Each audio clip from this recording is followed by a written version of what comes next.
Assalamualaikum warahmatullahi wabarakatuh. Apa kabar pada hari ini? Semoga Nanda semua sehat selalu dan semoga kita semua berada dalam lindungan Allah Subhanahu wa taala.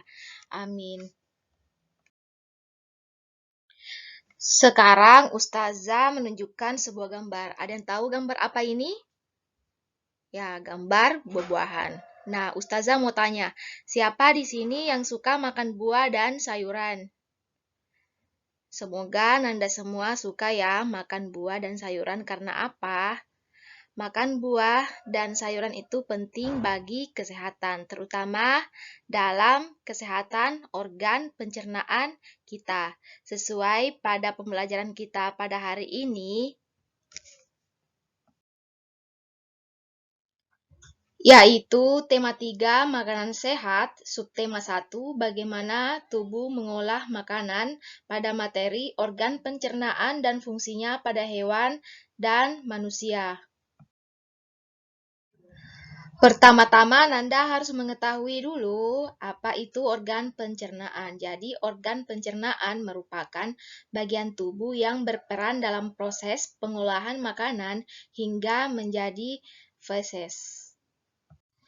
Contohnya seperti pada gambar ini, yaitu organ pencernaan pada manusia. Nah, sekarang kita akan memasuki pembahasan yang pertama mengenai organ pencernaan pada hewan. Pada organ pencernaan hewan, kita akan membahas organ pencernaan pada hewan ruminansia. Nah, perlu Anda ketahui bahwa hewan ruminansia adalah hewan pemama biak atau pemakan tumbuhan.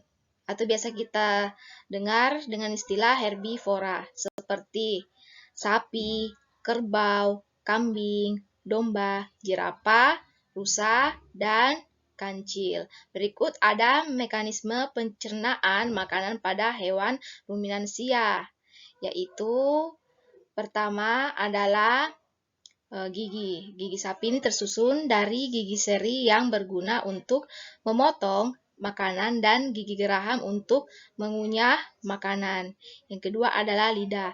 Lidah sapi ini berguna untuk merenggut rumput atau makanan dan mendorong makanan yang sudah dikunyah menuju lambung. Yang ketiga yaitu saliva, di mana merupakan suatu cairan atau enzim khusus yang dihasilkan oleh kelenjar khusus pada sapi yang kemudian disalurkan ke dalam rongga mulut. Saliva ini berperan dalam proses pencernaan kimiawi, di mana dalam saliva ini terdapat lambung, di mana lambung sapi ini berbeda sekali dengan lambung manusia.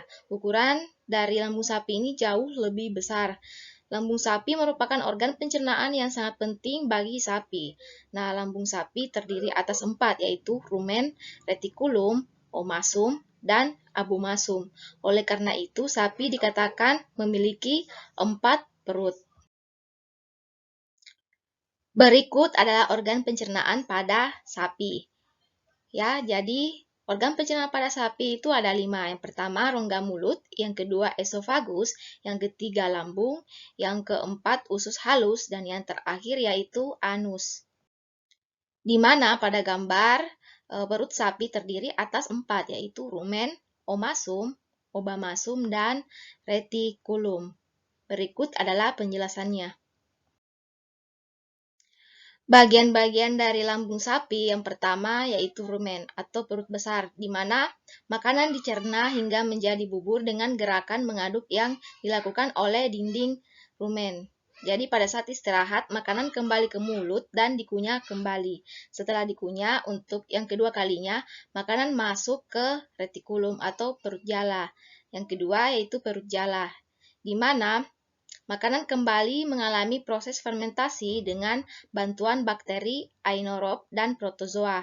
Di bagian perut ini terjadi proses absorpsi atau penyaringan benda-benda asing yang masuk bersama makanan sehingga tidak masuk ke omasum atau perut kitab. Yang ketiga yaitu omasum atau perut kitab, di mana di dalam perut ini makanan dicerna dengan bantuan enzim pencernaan. Selanjutnya, makanan ini masuk ke abomasum. Nah, abomasum ini adalah bagian yang disebut dengan lambung. Di sini makanan dicerna dengan bantuan enzim pencernaan pepsin yang dihasilkan oleh obamasum atau perut masam. Berikut ini adalah diagram di mana sapi mengunyah atau mencerna makanan yang dimakan. Oke, yang pertama sapi memakan rumput dan dikunyah di mulut. Kemudian ke esofagus dan ke rumen atau perut besar, di mana proses yang terjadi yaitu makanan dicerna menjadi bubur dengan gerakan mengaduk. Kemudian melalui mulut lagi, di mana makanan dikunyah kembali. Pada saat ini sapi istirahat. Kemudian ke retikulum, di mana proses yang terjadi yaitu penyaringan benda-benda asing yang masuk bersama makanan, ya, dan tidak masuk ke dalam omasum. Setelah ke omasum, masuk ke abomasum, di mana proses yang terjadi ini adalah makanan dicerna dengan bantuan enzim pencernaan pepsin yang dihasilkan oleh perut masam. Inilah diagram pada proses pencernaan sapi. Selanjutnya adalah fungsi organ pencernaan pada hewan, terutama pada sapi. Yang pertama adalah yaitu rongga mulut atau cavum oris. Berfungsi sebagai tempat masuknya makanan dan dimulainya proses pencernaan. Rahan hewan ruminansia ini dapat bergerak menyamping untuk menggiling makanan.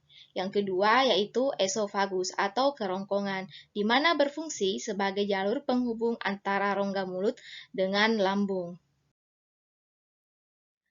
Selanjutnya yaitu lambung yang berfungsi untuk memproses pembusukan makanan dan menghasilkan enzim selulase yang dapat mengurai selulosa. 4 bagian lambung pada hewan sapi yaitu pertama rumen, ini berfungsi sebagai tempat penyimpanan sementara makanan yang sudah ditelan dan membantu menguraikan makanan. Yang kedua retikulum berfungsi sebagai tempat mencampur makanan hingga menjadi gumpalan-gumpalan kasar atau bolus. Setelah itu makanan akan didorong kembali ke rongga mulut untuk dimamah yang kedua kalinya hingga teksturnya itu lebih halus atau dikunyah menjadi lebih halus. Yang ketiga yaitu omasum, di mana fungsi dari organ ini yaitu membantu proses penghalusan makanan secara kimiawi yang dibantu oleh kelenjar enzim dan mengurangi kadar air. Dan yang terakhir yaitu abomasum, di mana berfungsi untuk mencerna gumpalan makanan melalui enzim dan asam klorida dan sebagai desinfektan bagi bakteri jahat yang masuk bersama makanan. Selanjutnya yaitu fungsi dari usus halus, yaitu menyerap sari-sari makanan yang telah diproses dalam lambung. Sari-sari makanan yang diserap kemudian diedarkan ke seluruh tubuh dan diubah menjadi energi. Dan fungsi pencernaan organ hewan yang terakhir yaitu anus, di mana setelah sari-sari makanan diserap oleh usus halus, sisa proses penyerapan makanan ini dibawa menuju anus. Sisa ampas makanan tersebut akan dikeluarkan melalui anus. Sekarang adalah pembahasan mengenai organ pencernaan pada manusia. Berikut adalah gambar di mana ada 7 organ pencernaan manusia. Yang pertama mulut, yang kedua tenggorokan, yang ketiga kerongkongan, yang keempat lambung, yang kelima usus halus, yang keenam usus besar, dan yang terakhir yaitu anus, di mana organ yang membantu perut dan usus halus untuk mencerna makanan itu ada 3, yaitu pankreas, hati, dan kantong empedu. Berikut adalah proses pencernaan pada manusia. Yang pertama yaitu mengunyah, di mana tahap pertama dari proses pencernaan yaitu memasukkan makanan ke dalam mulut. Pada tahap ini, makanan akan dilembutkan oleh gigi di dalam mulut, di mana kelenjar liur di bawah lidah akan lebih banyak mengeluarkan cairan untuk membantu memecahkan makanan. Yang kedua yaitu menelan, di mana setelah teksturnya menjadi lembut, makanan akan melalui atau masuk ke esofagus atau kerongkongan.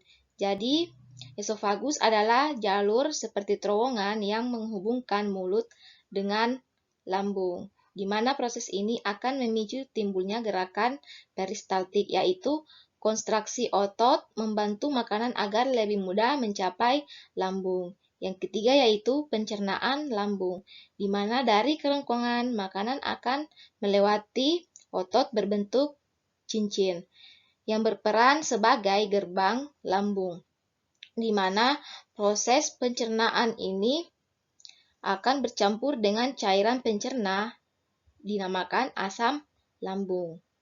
Setelah itu, makanan segera meninggalkan lambung menuju usus halus.